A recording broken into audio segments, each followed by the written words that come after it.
making mistakes and it's kind of public. Many higher level executives refuse to do it. What will my bosses think or my coworkers think? Hello, everyone, and welcome back to the Shift Show, the podcast that helps ambitious professionals navigate the changing world of work with clarity, confidence, and today, 100%, we're going to have a few laughs along the way. Today's guest is my friend, Anna Morgan. She is a recruiter, a career coach, and founder of Career BFF. Anna has helped, it's got to be at least thousands of people by now, right? Yes, many. Yeah, absolutely. Thousands of job seekers cut through the noise, including myself, building careers they actually want and show up with confidence, both online and in interviews. I am so privileged to have you here to speak with us. If you have ever wondered how to navigate the job market without selling your soul, this conversation is definitely for you. Anna, welcome. Hi. I'm so delighted to have you. Well, this is just so funny how the world works and how the dots connect and how, we take virtual relationships into, human relationships and then back to digital. So here we are. I know, 100%. So I feel like in transparency, we have to tell people how we sort of met. Oh, we don't want to leave them on that little cliffhanger. Let's go. So Anna actually sourced me for a candidate. We won't name the company, but it sourced me for a role. And, it was really interesting. I mean, she showed up so much as just her authentic self and even how I experienced her here as the recruiter. And we had a really honest conversation. I had a great job. I wasn't quite ready, to leave at the time. And it was so interesting. I had an interview with Anna. We were like, not the right fit for me, had a very frank conversation. And I was very honest and I gave feedback. 100%, right? Very transparent. No. Okay. Was I responsive? You were very responsive. You did not ghost me. You gave me good advisement, right? Like, I think it was like, I asked for your opinion. I trusted you. I gave it to you and you didn't sue me. So we're still friends. No, you were extremely consultative. And you. The next day you quit your job. Wait. After, like literally the next day I quit. I literally, it was or literally the next day I made the post that I'm like, I'm officially a corporate dropout. That is what you did. Yeah. Like so funny. It was a very short period. And I was like, well, Rachel, you interview with the recruiter and she quits. Good job, Rachel. I mean, and there's a whole nother story about that piece that I want to share with your audience about job seeking and kind of how to solve that. But, what happened next was actually, a savvy and smart thing as a passive job seeker that you did. Oh, I did. Yeah. So for me, it was very obvious how good of a recruiter you were. And I was like, oh, I love her. Click. Let's connect on LinkedIn. Stay in touch. Yeah. I know. And that's how I knew, you were making these transitions. And then I feel like I was follower number one on getting to watch the Career BFF journey. Mm-hmm. And you and I connected at a conference earlier this year. I walked out of the ladies' room and you were sitting on a bench right in front of me. And all I did was you walk out the door and I was sitting directly across from that door. It was hilarious. So I walked up and was just like, I am here. Give me a hug. And I see this like bright, bold, beautiful woman walk out of the restroom and I'm like, I know she recognizes me and I'm in conversation with like a pretty important person. And, I'm trying to like balance the energy and also think about how do I know her? Because then I was like candidate, client, prospect, like, that's all these like micro thoughts that are going through your brain in that moment. And then, I don't know, then it clicked and I was like, oh, I've seen her in the comments. And then, then we hugged and then you told me about quitting and I was like, okay. Mm-hmm. So I don't know. It was so funny. And then we were like, beep, beep, beep, beep. And that person was just like, bye. Well, I did apologize to him. I wasn't rude.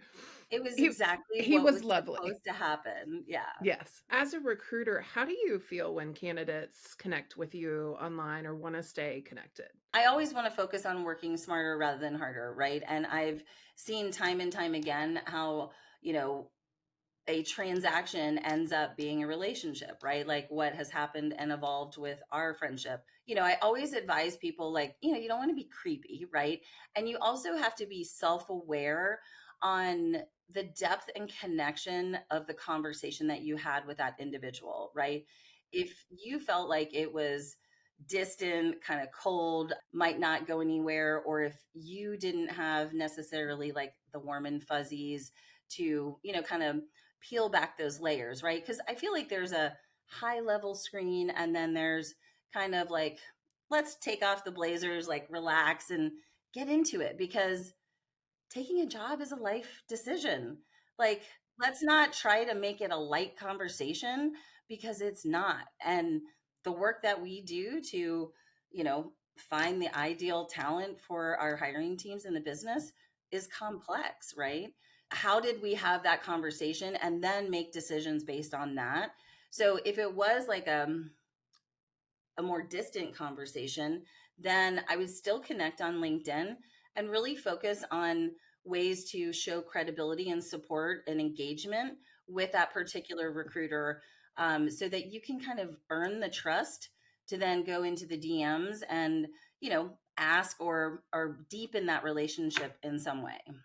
Oh, that's a great tip. So Sometimes even it's a little creepy if it's on Facebook, but I prefer to build like I'll add more peers on Facebook versus candidates unless I've placed the candidate and then you pretty much become friends. I feel like if you're a good recruiter.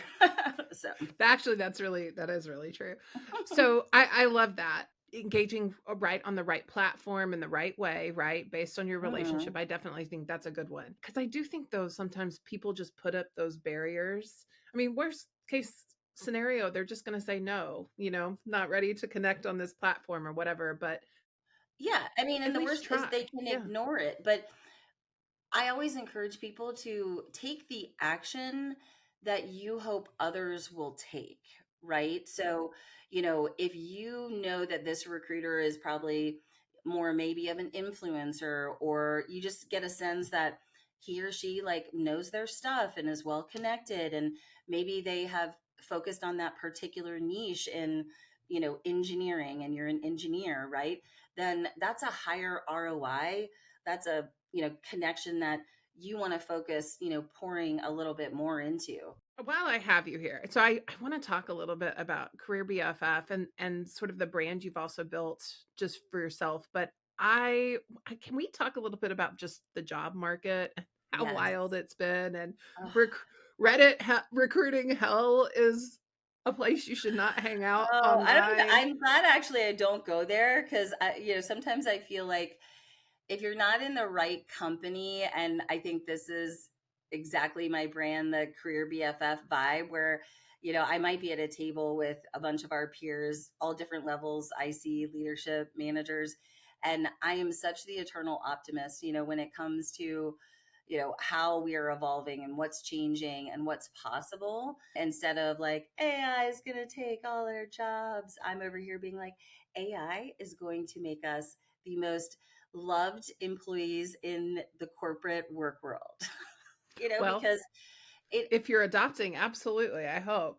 amplifies really the genius and the way we solve problems and business problems, all the things with the work that we do. And there's no silver bullet, right, for how we recruit or how you job search. But it is wild out there. You always have these pendulum swings of everyone's hiring, recruiters, and what was that, 2022? And then now, it's like, where are all the recruiters? But inevitably, it's all going to come back. I think what the job seeker kind of candidate profile in our industry of people leaders is definitely changing.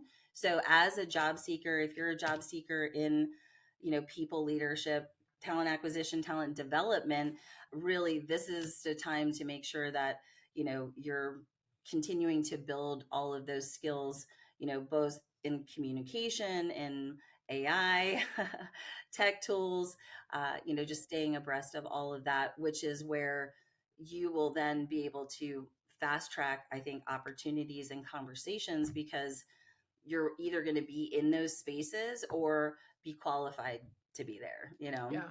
That makes a lot of sense. Is there anything unique that you're seeing that just most people don't realize? The number one really like pain point that I hear from our peers when I do job search strategy calls with folks is, I haven't looked for a job in over 5 years. Like, what's changed? This is how I used to apply, or I never had to apply because I just would be tapped on the shoulder, for my next opportunity. Not sure how to leverage LinkedIn, feel overwhelmed with all the noise and opinions, especially on those LinkedIn streets. And they are, really suffering with imposter syndrome and trying to figure out how to stay relevant. And that's kind of a perfect storm, especially for any job seekers that are a little more experienced, kind of in that, Gen X and older area has been interesting, but also, our millennials and Gen Z and younger also have their unique set of challenges coming into this, job search market. I think for any level, investing in LinkedIn and community building and just kind of figuring it out. I mean, you've complimented me on how I've built my brand, and, it's purely like trial and error. And, that concept of just building the airplane while you're flying it and then sharing along the way. I think like that's part of what gives people that safety feeling with me, is that I really don't sugarcoat it. I mean, I think there's one post where it's like I woke up and it's like squishy face and I have my snow cap on and like no makeup. And I'm like, this is entrepreneurship. It's like Yeah. not glamorous. We live in a world that is so much about instant gratification. And, you know, it's like not every post is going to go viral. Not every post is going to book and close that sales call for you. And Not then I every just think, application is going to get you the job. I mean, no, no. yeah. And it's also like balance in the job search. So it comes down to like radical honesty with ourselves and then dedicating the right time. So if you find yourself ignited and in all the resume edits and, just spending so much time in the analysis paralysis of the cover letters and the resume, well, what else are you doing? Checking my inbox a lot. What else? you know, and there's so much more you can be doing. It's like a three-pronged stool.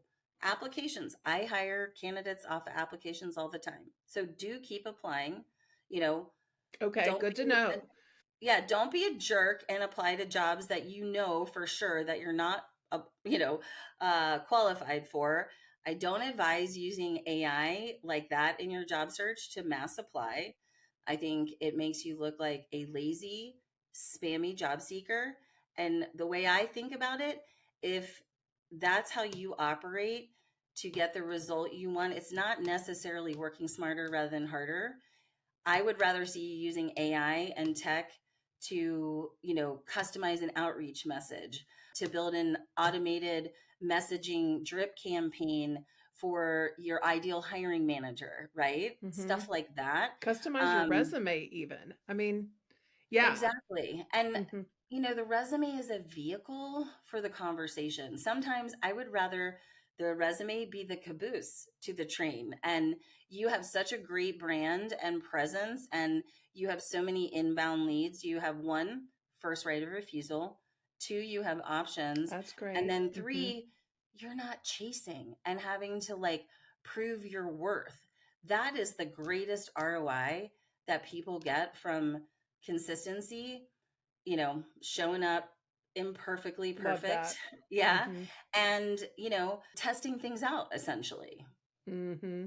So I'm hearing, so you said three legs tools. So we've got kind of that Mm. LinkedIn brand optimization.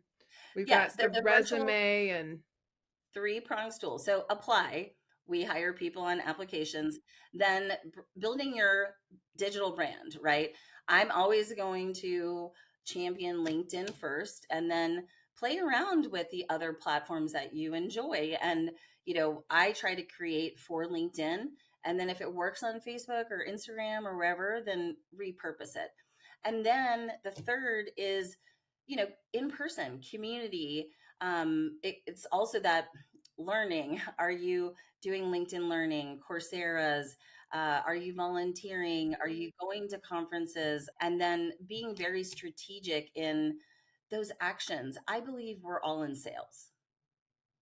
I love that. Yeah, that's a great point. And, if you don't believe whether you're, a job seeker is in charge of selling themselves. And so, I think it's very difficult for them to get in that mindset of, I'm a marketer. How do I take myself, my go to market strategy for Anna Morgan looking for a job? What makes that so much easier is if they have that presence, right?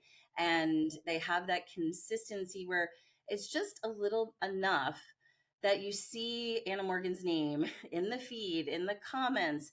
And, that's also the reason I got rehired so many times is because I guarantee those hiring managers could not stop seeing my mug on LinkedIn. And they're like, we need Anna back. There's nobody like Anna that can staff those, positions on my team. That's great.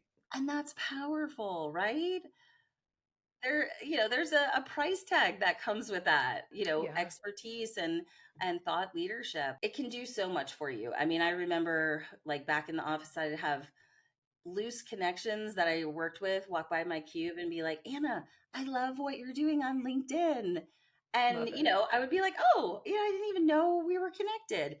And those relationships ended up resulting in client referrals or ended up being clients. I mean, it's just sometimes it's difficult That's a to great connect those example. dots, Mhm. right? So, Love that. So for professionals, like that also may look like go get some speaking events and share those out there, right? Establishing right. And then, credibility as the or brand. by Mhm. building engagement and testing things out on LinkedIn, because you don't have to be a creator on LinkedIn. You don't have to have a live show, you don't have to have a a podcast or even a newsletter to get noticed and have that top of mind awareness on LinkedIn that really can fast track your job search. So, Yeah. I would say the majority of people, come back to LinkedIn when they're in a oh shit job search. My goal when I coach in this space is that, not only have I given them the tools in the tool belt to get that fast track job opportunity, but Mhm. then a foundation of understanding around personal branding and how to do it in a sustainable way so that they have that career insurance when they have an unexpected, career fender bender of sorts, Love to that. then withdraw that social currency and say, hey, LinkedIn community, I got laid off. Here's what I've done.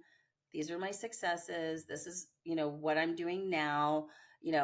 Thanks for following along and being part of this. And, when I did that type of post in 2020, it generated multiple job offers, speaking engagements, paid workshops, other collaborations. I mean, it just blew up. And I just couldn't have expected that, by That simply taking intentional time on LinkedIn every single day. Well, and so you when you needed it, you could kinda go to the social currency bank, right? So it's Hmm. easier to if you have that professional network to kinda go to it as opposed to having to build it again. So, right, if you think Well, your yeah, because job I is at guarantee risk. if everyone just like takes a moment and thinks maybe that's more active on LinkedIn, and then all Mhm. of a sudden you see that past coworker or someone that you know pretty well that all of a sudden reappears on the platform in an open to work banner in a frenzy of panic and Yeah, almost, and I understand also there's a huge amount of anxiety for some people that comes with announcing a public job search and being open to work. Many higher level executives like refuse to do it because they feel like it's damaging to their reputation, right? yeah. And if you're in a public search, let people know. Mhm. But, and that you might see that post and you're like, oh, wow. And so it's almost jarring. And then you think, not necessarily you think that, but you pause and think, like, do I want to pour into energy to serve that person when they've been, MIA for 4 years? That's interesting. Right. Yeah. And so you've started building this community of supportive people, and then say, I make a post like, hey, something's happened in my family. I've closed my business. I'm looking for a corporate role, because you have been engaging in the comments, or I had been engaging in your content, you would be more inclined to focus your energy on that connection versus the cold, help me, spammy energy of, you know, Someone, yeah. I didn't need you before, but I need you now, kind of Mhm. Mhm. energy. I don't Yeah. think I explained that well. No, I understand what you mean. I mean, It's basically about like earning the right to ask your community for that support, right? yeah. And you will so much more be empowered and be able to, again, fast track those conversations if you have built that trust and credibility, over time. So what do you so I was talking to a friend of mine recently. We was going through her resume, and she was, even doing some work on kind of like, what is my positioning in the market, and some of that. And, I was talking with her a little bit about networking. And her comment back to me was, "But Rachel, you're extroverted, right?" What do you say to the introverts, and how do you help them kind of build some comfort in that, right? Even putting things out publicly may feel very vulnerable. Yes. Oh my gosh, you would be so proud. I met a lovely woman at this most recent conference, and she's an early career recruiter, LGBTQ for a big healthcare company, definitely a minority kind of in Mhm. that space. And the next day, I see that she shared ERE and shared also about her social anxiety, which we had like a whole conversation around, how do I help people solve that in conferences? Because I'm noodling on this new idea around resources to be a conference career BFF, because many of us end up going to conferences by ourselves. There's a combination of introverts and extroverts. And so, is there a way that I could find Anna Morgans for those introverts at these in person events to, kind of make I love the, that. the Take an experience extrovert, make them your friend. exactly? I mean, at Transform, I'm much more extroverted than she is, so we balance each other nicely, and I was able to, do different things that helped her accomplish her goals of why she was there. So, I think it's about starting slow and trusting yourself in that process, but your question specifically was networking for introverts, right? I tend to attract that social media introvert, that lurker, and I would just keep it simple. So, two things for, virtual introverts is carve out intentional time on LinkedIn. One, add maybe 5 to 10 new connections a day, and don't overly think it. It doesn't have to be at your ideal company, doesn't have to be a past coworker. It can be just super fun, cool human beings that you just resonate with. That's what I focused on as I was building originally, because I don't necessarily want all job seekers or all recruiters. Like, I want to be here to learn a variety of different things. So just start with adding people, right? And I would focus on looking at people that are active on the platform, because no purpose in adding a bunch of just profile names that never come around, right? Focus on that. And then I would say comment. I started super, super basic, like, thanks for sharing, great post, commenting for reach. I used a lot of emojis at first. And then over time, like, I started to get a little braver, and even though I'm extroverted in person, I have a lot of insecurity around writing. I failed English 101 twice in college. I have ADHD, I have a processing issue. And so I was terrified. I also was insecure, and I was like, well, what if I get blasted? What if someone's mean to me in the comments? Like, I wear my heart on my sleeve, but I just kept with it 10 comments a day and 10 new connections. And then I found, wow, I have something to say about cover letters or yoga for mental health or alcoholism in the workplace. And I then, was like, wow, okay, it was so much easier to just let my vibe and my energy flow in the comments without being judged. And then once I had some success from that, I'd get a message and be like, oh, I saw what you said in the comments on Rachel's post. Let's keep the conversation going. Love And that. that's powerful. So when people see you having public conversations in the comments, they're going to trust to have private conversations with you in the DMs. Oh, that's a So good kind of point. like we were talking about before, the social currency, you Mhm. know, and people come to LinkedIn and they're like, but Anna, it's so like, you know, dim influencer and self promotional. It's a People are mind. very uncomfortable. Absolutely.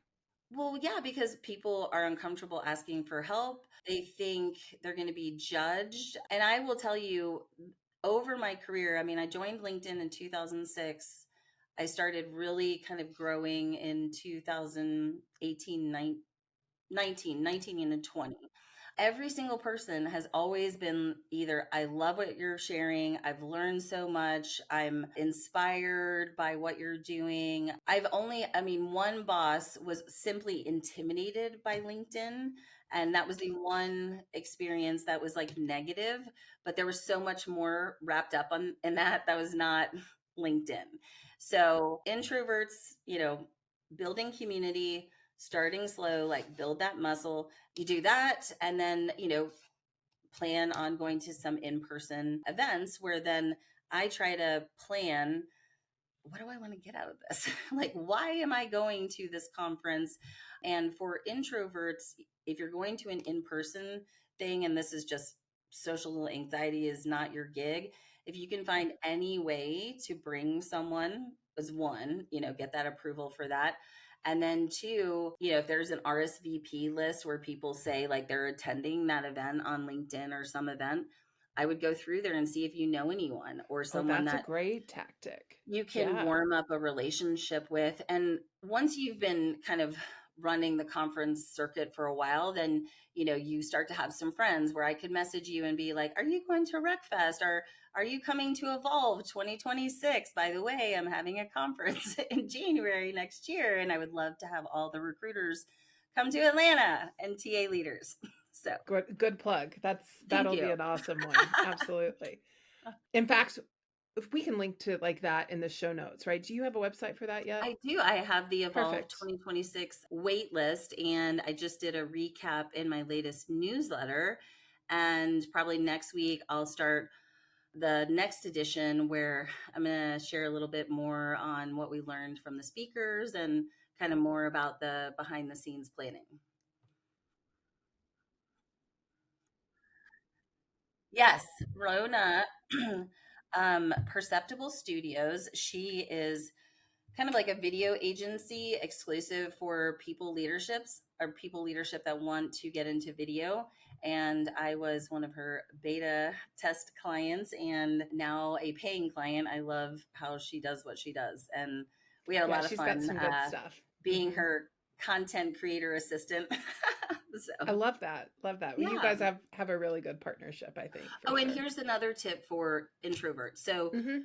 the mindset piece of it being too, self-promotional or, what will my bosses think or my coworkers think is that, as you start building on LinkedIn, I tell people to think about like what would have been supportive or igniting or educational for you as you were coming up in your career, and treat LinkedIn as an educational platform, a virtual opportunity to be a network or a mentor, or just be of service. Like show up and just focus on loving on others and supporting others and celebrating others. Like one thing to know about LinkedIn is any reason to celebrate anything, whether it's a birthday, a new job, a baby, whatever.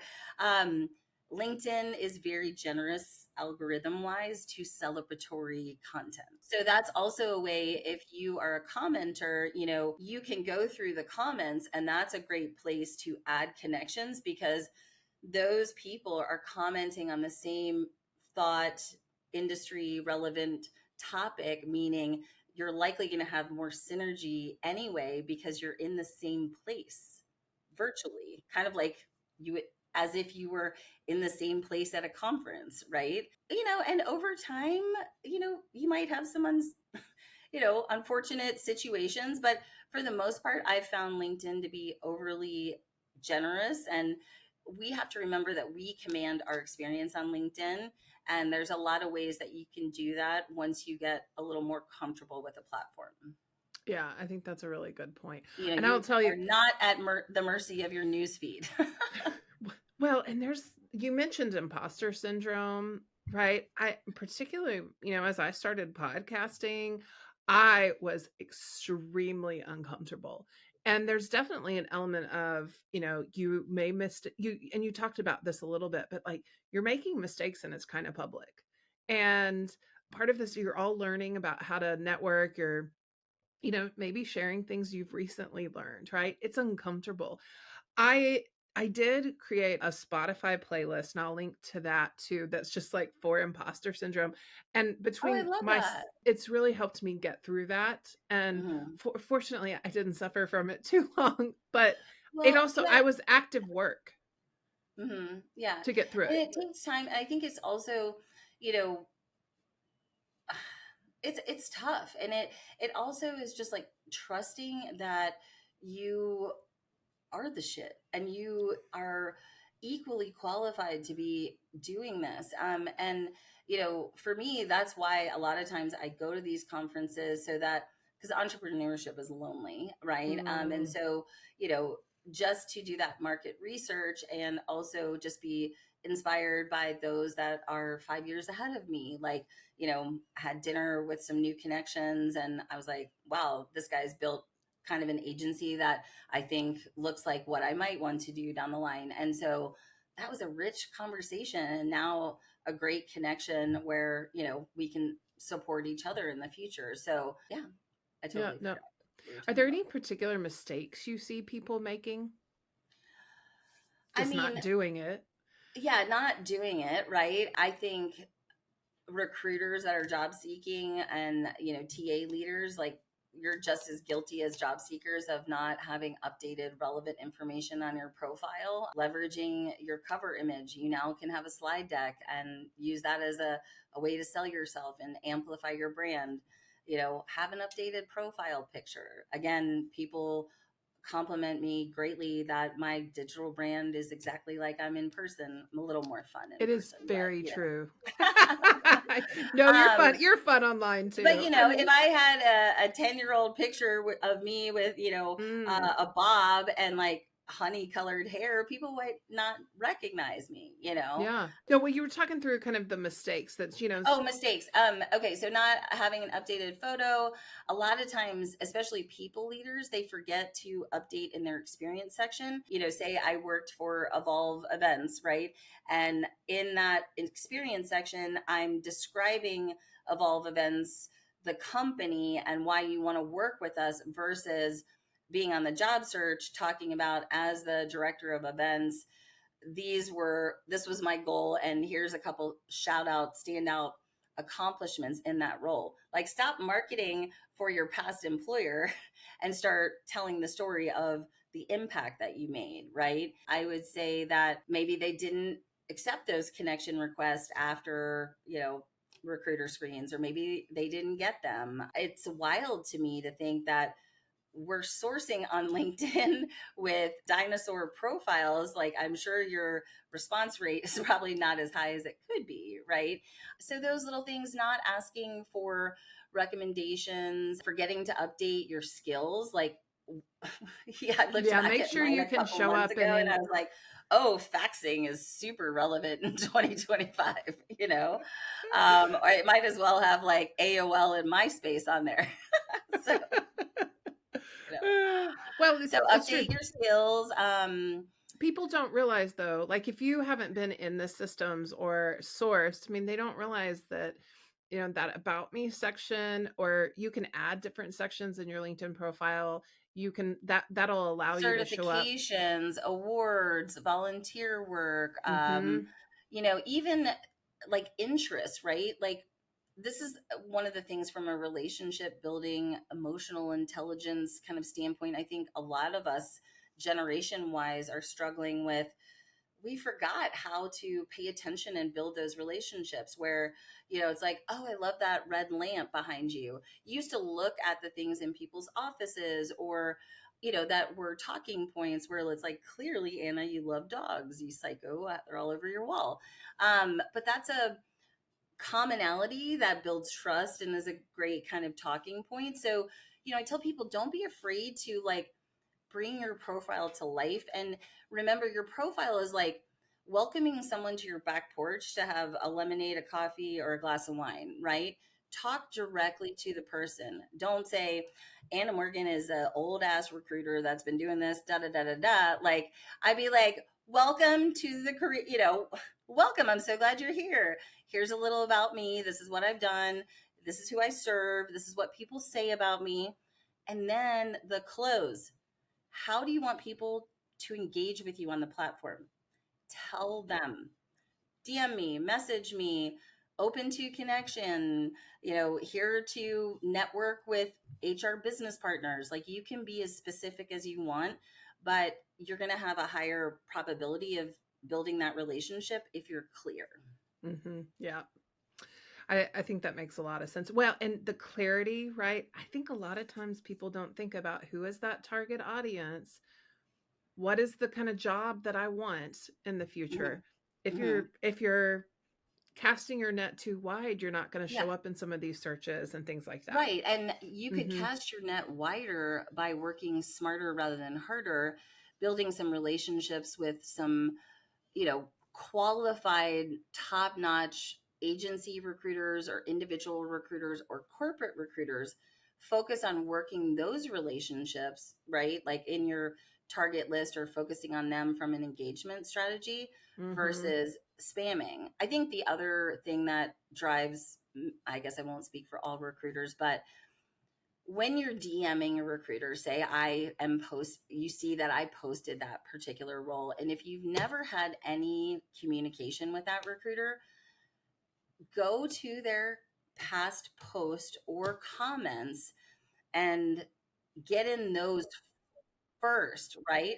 And why? Because if I'm playing around in your comment playground, Rachel, if you're my ideal hiring manager or, recruiter, I want you to then see my name, right? Building that trust. So then when I come into the DMs, you're like, why do I know Anna Morgan's name? Oh, she made that really nice comment.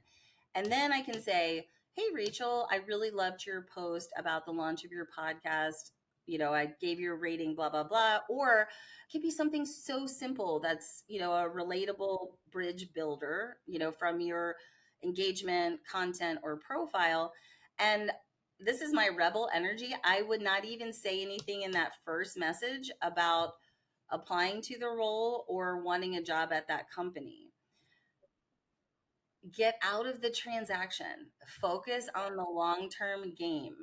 And if you can focus on that connection first, then they go to your profile and you see, wow, Anna's been a recruiter for 15 years. She's done agencies, she's done corporate, she's retail.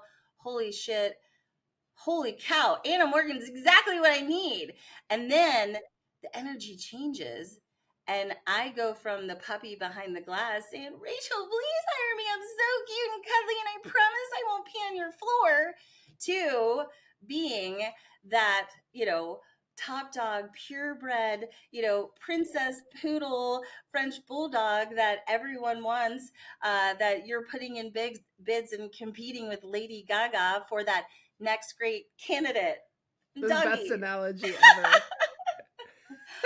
But it's true. It's totally Yeah. true that you go from being the look at me to then being the desired and the hunted and the prioritized, right? Mm-hmm, So, mm-hmm. So Anna, we're through most I of my know. questions. We You have we hit can do all of like a my lines. 7-hour podcast. No, this has been amazing and such a rich Oh, thank like you. conversation. I'm really like even thinking about, how do I put some of this in like some frameworks for people to really take some action on? Yeah, if you do, let me know. Then I can put it in my Absolutely. course. I'm not just kidding. I absolutely would be happy to collaborate with you on that. But what I Yeah, I we are love, definitely going to be doing some fun stuff together. So, you've got a great toolkit. I mean, and what I love the most about your perspective is it's just so real, right? You're not well, and sugarcoating I mean, we anything. try to like put all these fancy words to things, and it's like, Mm, also around like my career BFF method, right? If you have the clarity, and then you can build and focus on your brand is the B. And if you do that, then you're going to be fast tracking opportunities and conversations. And once you mm, do that and you start implementing those tools in your tool belt, you are now future proofing your career because you have that clarity, you built the brand, you've had those conversations, you have that top of mind awareness, and then now you're in that 5%. You love are that. being the desired, you have options. And my passion is elevating our community and our industry and being able to unlock really my lived experience through my own journey of you know just all the roller coaster career events, because Yeah. um it's relatable. And like I said, I show up as the woman that I needed 10 years ago and try to be of maximum service in that way, because there's no way I'm going to be able to share that throughout my life of what I've learned and where I failed and all the things. And I also feel like sometimes social media is also like, how do you want to leave the world? Like, what does that legacy look like too? And I think there's been a lot of conversations of more senior folks, which is so crazy, being 50 and in this industry for 20 years, a focus on how are we leaving this industry better than it was when we began, and how are we serving younger communities as they come up in people leadership. So Isn't it interesting when you start to like you're the start to be experienced one? that person that was like, when I was young and we had to ride our bike to, uh, you know, I was like, That's a, I am now my mom, well, but it's way cooler. okay. It's a privilege to be able Yeah, to do that for yeah. sure. Well, you're so just practical and Thank grounded and you. full of heart, you know. So tell me, where can people find you? Yes, I spend the most of my time on LinkedIn, and Mhm. I am opening my calendar for a couple one-on-one coaching clients. So I, first love to coach job seekers that are in the people leadership space. So whether you're an entry level recruiter or sourcer, or you're an executive, talent and HR leader, that is kind of my first kind of focus from coaching. And then as a generalist, I can certainly coach anyone from early career IT sales over to executive. And then I play around on TikTok, Instagram, Facebook. You're welcome to follow me there. And then we'll share in the show notes the Evolve conference waitlist information and Okay. recap. So more of that coming. And And Evolve is mostly for talent acquisition folks. I need to make a final decision on that. you Still know, designing, still in I design. feel like, in honestly, like, to help solve kind of the HR versus talent thing, that putting them in Mm, the room and forcing them to play together might be the best solution. But I don't know. There's a whole debate going on around like talent TA and TD and T ops and HR. And it feels mm. like, who's on first. Well, So it definitely works better when everyone did I answer your question? collaborates So together. I would You did, say, yeah. if you're in any kind of people leadership, get into the evolve movement and then stay tuned, because if you're an early evolver, there's certainly perks and benefits to that. So, Awesome. Awesome. yeah. And I will link to your website as well in the show notes so folks can find you that way for sure. Yeah, the website's going under construction soon, hopefully. But, For Career BFF or Evolve? Both. Well, it's all under AnnaMorganCareerBFF.com is Okay. the website. So, but I'm going to be doing a little refresh hopefully here soon. So I'm tired of doing my own website. You know how I that don't goes. blame you. It's hard. It Having is just hard. done one, I was like, whoa. So, yeah. So, well, until we, meet again in real life, but I think we said we were going to try to do some maybe live shows on LinkedIn too. So Yeah, I hopefully, really want to experiment with that for sure. Do some awesome. myth busting and Well, help. congratulations to you on launching the show, and Oh, thank I hope you. I have added value to your listeners. Oh, And uh, absolutely. Absolutely. Well, I just want to thank kind of everybody also for listening. If this conversation lit a fire under you or just gave you a breath of relief, your next move, we will have some pretty robust actually show notes with links, resources there. I also have been playing with just a resume template. It's really built for kind of more senior roles, but have why? been testing that. I Yeah. find people don't know how to make a resume. Well, yeah, yeah. I mean, and Just that's in why the there's end. all this like, kerfuffle on, how much do you pay for a resume? And yeah, that's a whole nother conversation around the resume. But yes, Yeah. it is difficult. I think a template is awesome. I think complementing a template by having a sounding board to help get the relevant information out is key. Mhm. That's the thing that Absolutely. I find is most valuable with my clients, to really ask the right questions, because we're so close to what we've done. And if you haven't done a good job of tracking your wins and have a brag folder and social proof, or, tracked your KPIs, it takes a little digging So hard and to put it together. prompting Absolutely. to do that. So that's a whole nother kind of side note for resilience building and fighting imposter syndrome and evolving and staying relevant in this industry is, you know, keeping track of those types of assets, because they're Mm, just as good tip. important as the resume. Mhm. Because we're all going to have that day where I want to pick up the phone and call you, Rachel, and be like, I can't do anything right. I don't know who I am or what I'm Mhm. good at. Nobody's going to hire me, and I want to light it all on fire. Right.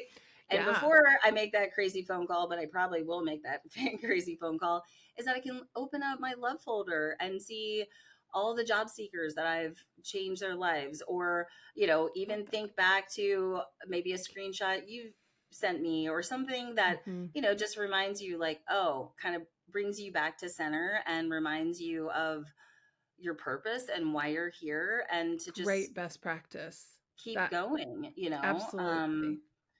And that's hard for people leaders, because why? We're terrible about putting that oxygen mask on ourselves. And we're Mhm. like, oh, we got this job. We got 60 positions to fill. And this is a cool company. And I'm going to take care of everybody here. And I'm going to burn out. And then I'm going to have no job. And, it just exacerbates this whole, ripple effect of, a mess for us if you don't take, those little micro self care, career insurance building actions to really set you up for success when you are going into the job search. And that also helps you build your resume Mhm. It really much does. easier. That's a Mm, great point. And that motivation to keep you going when it gets hard, for sure. yeah. Absolutely. As Well, soon as if you get you your job, oh, you're on to the next search. So, right? Absolutely. If you love this episode, please make sure to subscribe wherever you listen to podcasts. I'm on YouTube as well with this. Follow Anna's channel for sure, and then share this with someone who's stuck in a job search. Right, and that yes. limbo is So, such a tough how we thing. say help, share Pay this it with someone in the forward. job search. Yeah, Yeah. be a career BFF, because Hmm.